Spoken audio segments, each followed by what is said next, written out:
If you've ever looked at your Etsy shop and thought something just isn't working, but I don't know what, then this video is for you. One of the biggest reasons Etsy sellers feel stuck is because they're trying to solve the wrong problem. They compare themselves to shops at completely different stages. They follow advice that doesn't apply to them yet, and they assume slow growth means they're failing. It doesn't. In this video, I'm going to help you figure out where your shop is actually at, what that really means, and what to focus on next using data, not guesswork. And once you know your stage, everything actually gets simpler.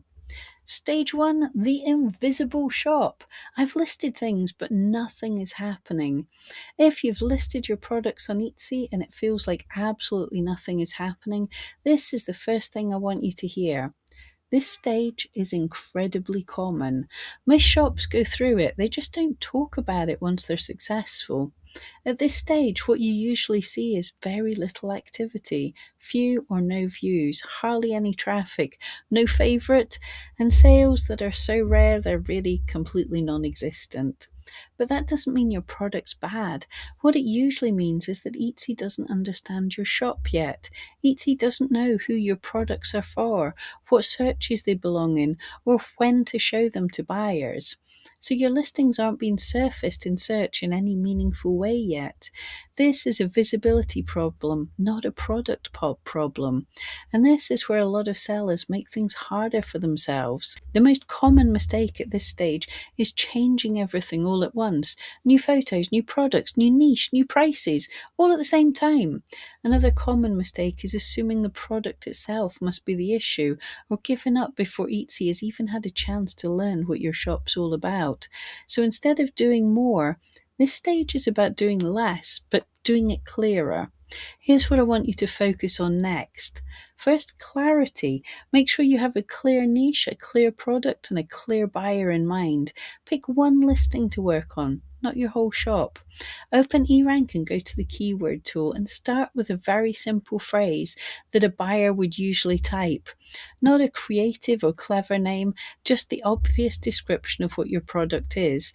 When the results come up, you're not hunting for the biggest numbers. You're looking for keywords that clearly describe your product and match how a buyer would search for it. Choose one main keyword phrase and a few very closely related ones, not a wide mix of ideas. At this stage, we're focusing on making sure you're being clear to Etsy and clear to your customers. Next, take that listing and analyze your tags and title. This is where you're checking alignment. Do your title and tags contain the buyer phrases you just chose, or are you using language that makes sense to you but not to search? The goal here is repetition with clarity, the same idea reinforced across the title, tags, and category. Then run a listing audit. This step matters to make sure you've not missed any important steps. Make sure your category is specific. Fill out the relevant attributes. Use all your photo slots or as many as you can, and check for any silly spelling mistakes. These aren't just admin tasks, they're extra signals Etsy uses to understand where your listing belongs. Having a clear idea of the term the customer used and making sure your whole listing, the titles, tags, descriptions, attributes, category, and even your listing photos are clearly showing what your listing is relevant for your keywords means that the Etsy algorithm really understands what your listing is and who to experiment showing your listings to. If you haven't yet, I really recommend starting to read some of Etsy's handbook articles based on search to make sure you know what Etsy is really looking for. At this stage, success doesn't feel like sales yet. Success looks like impressions starting to appear, views trickling in, maybe a few favorites. That's Etsy beginning to test your listings. So if your shop feels invisible right now, that's not failure. That's just the very first stage of being understood. Once Etsy understands you, everything else becomes possible. Stage 2, seen but no purchases.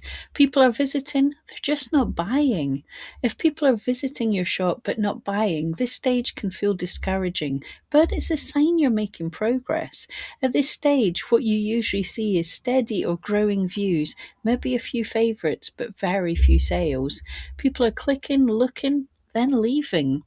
What this means is that Etsy is showing your listings, your products are being surfaced, but buyers are hesitating at that final step. This is not a traffic problem, it's a clarity and trust problem. It's a very common mistake at this stage to try and fix this by driving more traffic, more social media, more ads, more effort. But more traffic just brings more hesitation if the listing isn't answering buyers' questions. So instead of widening your focus, this stage is about zooming in. Here's what to focus on next. First, choose one listing that gets views but doesn't convert. Now, open eRank and run a listing audit on that listing. You're not trying to get a perfect score, you're using it as a checklist. Are you using enough photo slots? Is your category specific? Have you filled out your attributes? These things matter because they reduce buyer uncertainty.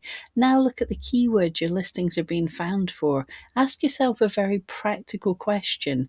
If someone searched this phrase, does my listing immediately deliver what they expect?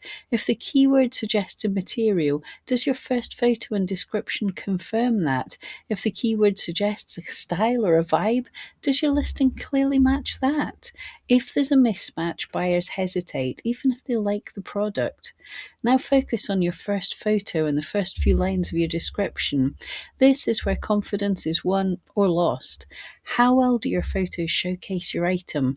Are they unclear, or worse, are they too clear? I know that sounds odd, but in the world of AI, something being too polished can seem unreal. Now could be the time to invest in some training for photography or improving your item creation. If possible, having a dedicated space or time for creating, learning, or photography. Progress at this stage looks like more favourites, longer time spent on listings, and eventually sales beginning to appear. This stage isn't rejection, it's just buyers saying, I like this, I need to feel sure. Stage 3, occasional sales. Sales happen, but they're just inconsistent.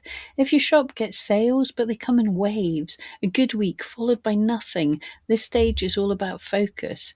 At this stage, you'll usually see that one or two listings are doing most of the work. They bring in views, favourites, or sales, while the others just sit quietly. What that means is Etsy understands part of your shop, and that's good news. A common mistake here is starting over, a new niche, a new product, or chasing the trends. But inconsistency doesn't mean something's wrong. It means something's working, but it needs support. So here's what to focus on next. Open eRank and look at your top listings. Identify the listings that Etsy already seems to trust. Pick one of these listings and treat it like a clue. Look at the keywords associated with that listing and explore closely related phrases. Not a new audience, but the same buyer using slightly different language. Check trend data to see whether demand is steady or seasonal. Sometimes inconsistency isn't a problem, it's just timing. Instead of creating something completely new, think, what could naturally sit next to this product? A variation, a complementary item, a different price point for the same buyer. If you haven't already, this can be a great time to make sure you're building your social media presence. This can help solidify your customer base, and you can test ideas to see what they like or don't like so much. Progress here looks like fewer quiet periods, more predictable sales, and one listing starting to lift the others. At this stage, you don't need more ideas, you need alignment. Stage 4, you're busy but fragile. I'm selling but I'm exhausted. If your shop's busy but you feel constantly behind, stressed or overwhelmed, this stage is more important than it looks. Here, you'll usually see regular sales, consistent orders, and decent revenue, but very little breathing room. This means that demand exists, but sustainability doesn't yet. A common mistake at this stage is pushing harder, more listings, more work, longer hours. But this stage isn't about growth, it's about protection. Here's what to focus on next. Open the eRank and look at the profit calculator for your listings. Not revenue, profit. How much are you actually making once time, materials, fees, and effort are considered? You'll often find that some listings take far more effort than they return. Next, compare performance across listings. Which product brings good returns with manageable effort? Which quietly drains your energy? Sometimes you may have a good seller that you have to give up on.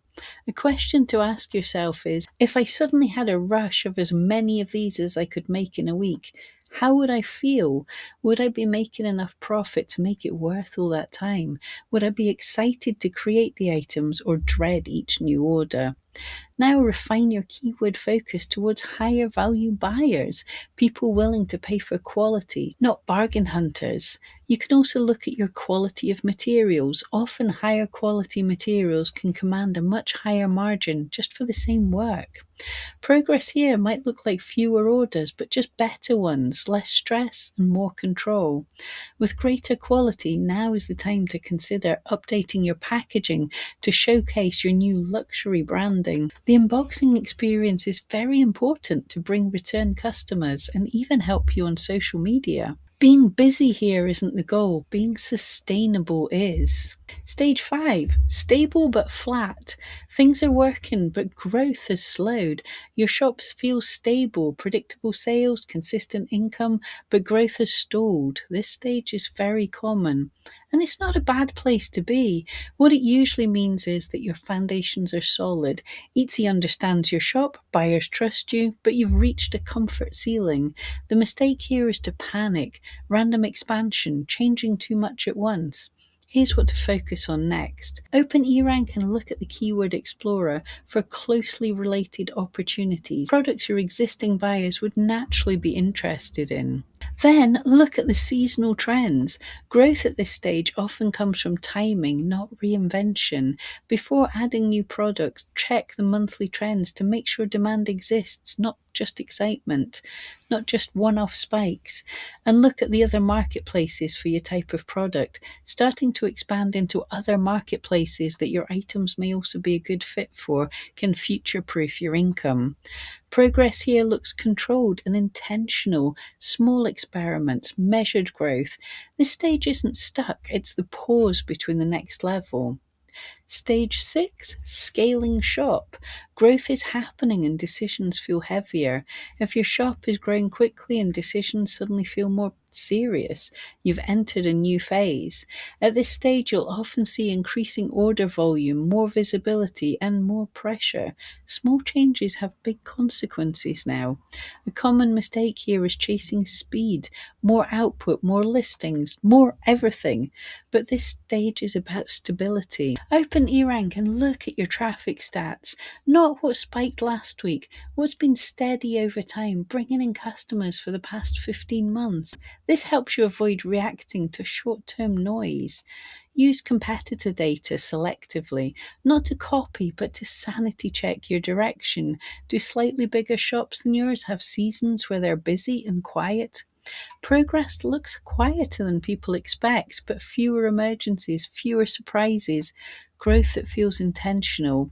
This stage isn't about doing more, it's about protecting what works while also planning how to expand. If you have a good understanding of your customers, now it may be the time to consider what work you can outsource, hiring an accountant, a photographer, or people to help you with packing, research, or social media. None of these stages are failures, they're signals. Your shop isn't behind, it's just asking for a different kind of attention.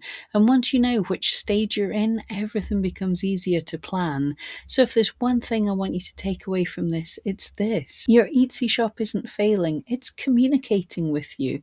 Every stage we've talked about today is just your shop telling you what it needs next, not what you should have already done, not what everyone else is doing, just what your shop needs right now. Once you stop trying to fix everything at once and instead focus on the right problem for the stage you're at, running an Etsy shop becomes a lot calmer and a lot more intentional. In future videos, I'll be breaking down each of these stages even further, exactly what to work on, how to use the tools properly, and how to move forward without burning yourself out. But for now, if this video helps you recognize where you are, that's a win. Clarity is progress.